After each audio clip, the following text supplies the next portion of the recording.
Coach, apart from the W, what was the best part or parts of that performance?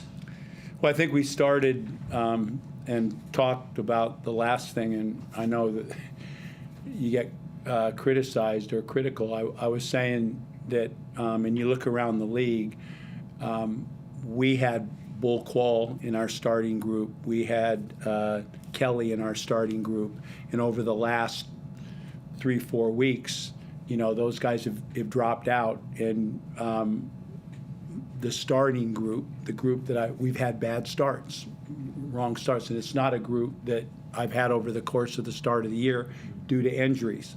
So as I said, I think I probably got it wrong. And tonight, with them, just wanted a defensive presence to start the game and put on the perimeter against their guards our defensive presence. And then I always talk about how important the guy next to me is, and you know, talked about relief for him, and there is none. This is how we're going to be. A little bit of Bruce, a little bit of rotation. And tonight I know we didn't play for another week. I wrote him for 39 minutes. So really pleased with him. I'm really pleased the way we started the game. And then the other piece, and I keep saying moving forward to win big and win the games that we're getting to now, the Cam Oliver presence is really important. And tonight, 15 rebounds. Or 16 rebounds and 17 and 15. And I'll finish up with, this isn't the Cairns team. This is, you call them a different name. And I watched every game. This isn't the team that's been playing. It's the first, I don't know that I've ever seen them with their full roster, a win under their belt. They go home for a week and they come back here with everybody. That's GAC. That's, you know, their starting group, and you look at them and playing tonight. I know everyone looks at the, you know, they've only won 4 games. They're going to be nasty down the stretch, well coached. They've got great guards, so they can control the tempo of the game and always get a good shot up. And as you saw in the Wollongong game, and now you roll into this one, they're going to be nasty down the backstretch of the season. Just to elaborate on Cam Oliver, Pete earlier it was a little bit emotional in the end of game interview, because it has been a roller coaster. There's been a lot said about Cam, but when the points weren't coming early, he was crashing the boards, and he finished with, as you mentioned, a season high 17, and he finished with plenty of points as well, some momentum dunks. Without revealing private conversations, how much pride do you take out of that performance tonight from Cam Oliver and the way he responded to the game he had against Melbourne? Well, we've talked about it all year. He's been a man, and when we've spoken in this, he came here for a purpose, and he's developed habits that are hard to break over a period of time, and he's committed to it. And I just think that it's been a roller coaster ride. It's been tough on him, and it just hasn't fallen for him. And tonight, I just thought he went into a box that keeps him. It doesn't matter if his shot goes in or if he makes a 3 or if he misses a free throw. What he did on the floor really helps us win, and he's a very good basketball player, that being his home base. And it's the point you make, running the floor, crashing the offensive boards, showing on balls, dropping, rotating, communication, and a glass presence. So we don't win tonight without him. And there was a lot of heart-to-hearts, but I think this one, he knows the season's coming to an end, and it's for all of us. It's D-Day. The talks are, you know, you're getting past that, so it's just a touch now. And then I also think it's tremendous for us to have Andrew Bogut around. You know, a big man that knows that position and has been through it, and also Luke Longley touching this thing now and then is just a real good thing for our group. Jaylen, you look at Cairns and their stats line, they've got 4 wins, but you saw what they did against Illawarra, and that was without Sam Wardenberg, who returned today. So through your eyes, how do you assess today's performance by the Kings? I think every game that you play in this league is a tough game. So I didn't really look at the record walking in. I thought they would come in with their shoulders high and some confidence after their last game, and then they had a week to prepare. So I think it was a good win. It's a good home win. You know, every win you can get in this league is a good win. So taking care of home court, and then against a team that's played so well, and you know, has been real confident just in their approach lately. It always feels good. Jay, have you taken it upon yourself at all throughout this stretch to help maximize Cam? Obviously, he's been up and down when it comes to opportunity as well. But you know, today we saw him catch it on rolls, you driving to the rim, drop-off passes. Do you take some responsibility in making sure that he can get going from game to game? Yeah, for sure. As a point guard, I think that's part of my job. And then he's the other import, so you know we're always around each other, talking basketball. And I tell him that I look for him just every chance that I could really get him going, because when he's good, we're a really good team. So, yeah, definitely. I think I missed him on the live today, and probably everybody in the gym heard me scream because I wanted it bad for him. But, you know, he was big late, he hit big shots. You know, he played the dunker well, and that kind of just makes my job easy when I can get that deep in the lane and have such a free drop-off, and, you know, it's 2 points. So, yeah, I'm happy for his performance today. Good. You guys are creating a knack for a lot of close wins. You have a group that looks like it should be able to blow teams out with your athleticism and some of the offensive juice that I think is on this roster. Why do you think you haven't been able to, you know, stretch games out and blow teams out when, you know, it's very interesting. You guys are always in close games. They're all close wins. Yeah. I just don't. I think the makeup of this league, I call it smash mouth. I think everybody, you know, when you say it, I just don't see it that way. You know, when you play Wollongong, when you play Adelaide, when you look at their guards, you look at their bigs, and you look at I like my group, but I never come into this and going, oh man, we're going to just blow these guys out by 50. It's playing good defense, doing the cornerstones right, and I look at that you're going to be, if you do the right thing, you know, and you play Phoenix or you play Melbourne or you play Adelaide, I don't see we're going to blow them out by 25. But you put it on the flip side, you go through all of our games. Every one of those games that we won, like tonight, we could have lost. But outside of one game on the season, it's like every other game we could have won. 3 games to Melbourne, last possession. 3 games to Wollongong, last possession.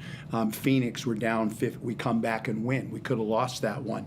That's the state of this league. But one of the things as we build this thing, and I feel like I've got a lot of young guys I'm bringing into this, guys like Watch, guys like Tui, when they're out there, we had Kelly early in the thing, Bullquall trying to establish ourselves from. So I'm trying to stay in games because I think playoff games will be like what we played tonight.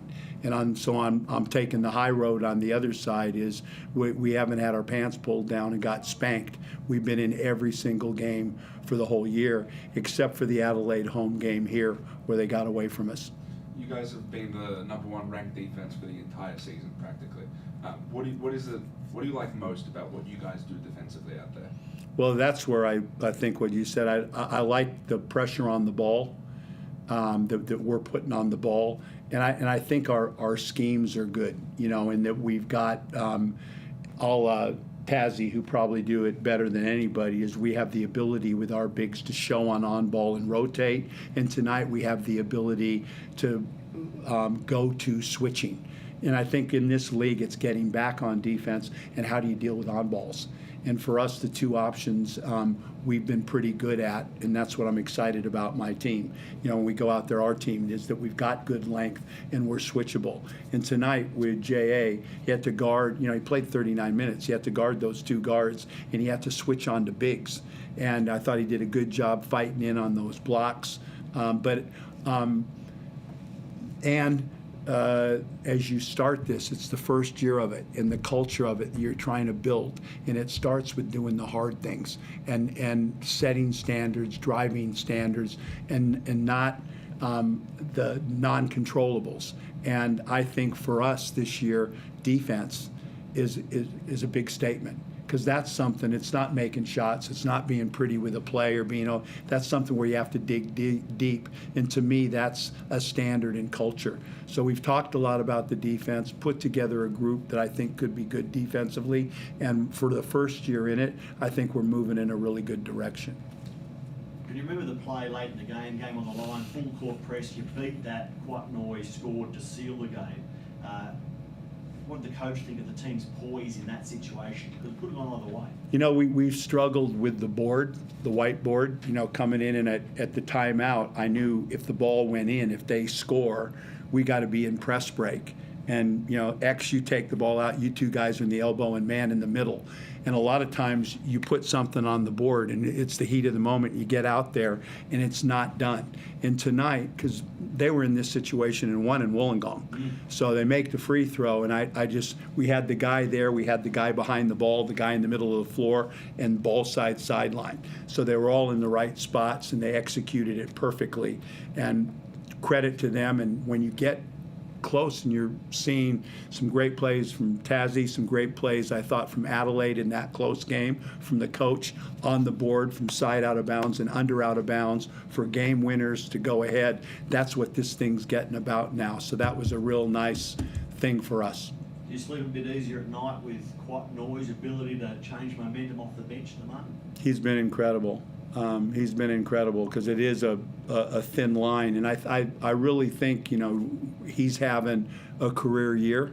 It's really nice to come into something and start to build something, and a guy benefits from the environment he's playing in. And I know, again, Jay's the point guard. He's very aware of him. Tonight on those ghosts out of there, he has this much space. He finds them. He gets X the ball where X likes to get the ball in the clutch. So really excited, really happy with the win, and really happy with that first quarter.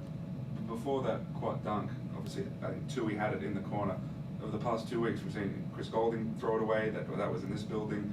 David Hickey did it. That happened in that Tasmania game. Did you get a little bit concerned at that moment? I was scared to death because we had the guys in the right position. At least he knew where they were. But it's not the place where you want the ball. But at least when he caught it, and he's a big guy, the ones that you name, because he played in a guard position in that situation here. So when you're trapping, if you trap JA, you know, he's 6'2", that kid's 6'9", so he can get and he can be over the top. And we had 6'9" behind the ball, so that helped. And just a final comment, Jaylen, on your fellow league MVP, Xavier Cook's like just so consistent. I won't bore you with his numbers today, but again, it's very close to a double-double. Big plays at the right time. Everyone says Bryce is the league MVP, then it's daylight, but you might have some other thing to say about Xavier Cooks. Yeah, man, that's Xavier, man. I think everybody knows what he does, and it's special to have him back. And I think that's why the front office fought so hard to have him back, because they know what he's capable of. And he's been Mr. Consistent all year. You know what you're getting from him every night. He's gonna work hard. He's gonna board, finish around the rim, and make plays down the stretch. And I think he did a great job making free throws in the second half. Kind of just like kept us with a little cushion, and you know, carried it home for us. Matty McQuaid. Gorge, I just wanted to ask you actually about your 250th tonight, and you know, considering the first stint, what you accomplished, then how it finished, what does it actually mean to you to get to that 250 mark? And you've joined some you know, amazing Australian coaches who have done the same for a single club. Well, my first thought was when I got the 850 and lost, I got nothing but get rid of the old dunk. And then when they called up and said the 250, I said, please bury it. I guess when you get my age now, you know, your 100th time out, your 150, it's a sign that I'm a zillion years old. But I was surprised because I have been in the NBL in China for a while, and I've been away, and a lot of time at the Magic, a lot of time the Dragons, the Titans. I thought, God, 250. I didn't realize I'd coached that many games in Sydney. But always reflection on the great guys I've had here, the good times I've had here, and how fortunate I am to be back in this organization at this time where the NBL's like this and with this group of guys. And I'm just always feel blessed and fortunate. Thanks, man. Justin Chadwick. Yeah, g'day, Brian. Congratulations on the win. I just wanted to ask about the final 3 minutes when Noah scored 11 points and just went into beast mode. I just wanted to get your thoughts on that. On what? Sorry. Or when Noah scored 11 points in those final 3 minutes, just your thoughts on his performance. With 2 minutes to go, he was sitting on the bench, and I go, we're not moving away from him. We need that third offensive weapon. And the way they were playing JA and the way they were playing X, having that other piece was big. And it's just really fortunate to have that weapon there. And I just thought, again, I credit Jay there of getting the ball in his hand because everyone's confident in him under pressure, making big shots. And so they went after X, they went after JA with pressure, and he was elite as that third weapon. And so really fortunate to have him. And as we all said, I think JA did a great job of getting him the ball where he needs to get to. He made the shots and made the plays, and he's been doing it pretty consistent over the course of the year. He's having a career year. 6 man. And also that one where you won the coach's challenge, but then they got the ball. You seemed pretty upset after that. I was just wondering what the ref said to you. Well, I just, there was a note that came around. It's hard. We've had 3 or 4 of those where you win the coach's challenge. They make a call, and you get a stop, and you get the ball, and you win the challenge, and it's their ball out of bounds underneath the basket. So I got a deal from the NBL saying what happened last night was wrong, and we're not doing that anymore. The rules changed. Now, that was what immediately hit me like a ton of bricks. Okay, we won it, and I was pumped. We're 7 points up. It's a big possession. This is a huge game. Our ball, let's go. No, it's their ball. How is it their ball? And, we had the ball. We got the stop. You made a mistake. It's official, wrong thing, our ball. No. So I feel like we're right back to square one. I was relieved with that because I thought the game last night, that was a comedy act, and they've acknowledged it, and it took place tonight in my mind, and we're right back to where we were. So, I don't get it. And I'm probably wrong, but I was definitely frustrated because I thought it was our possession. They got the ball from the side and got a 3-point play, and I got a technical. So it was a wonderful little piece down the back stretch. No worries. Thanks for that. Jay, in case the mic didn't catch it, what'd you say about quotes? 6 man of the year. Daylight. Thank you, boys. Thanks, guys. Thank you. Thank you.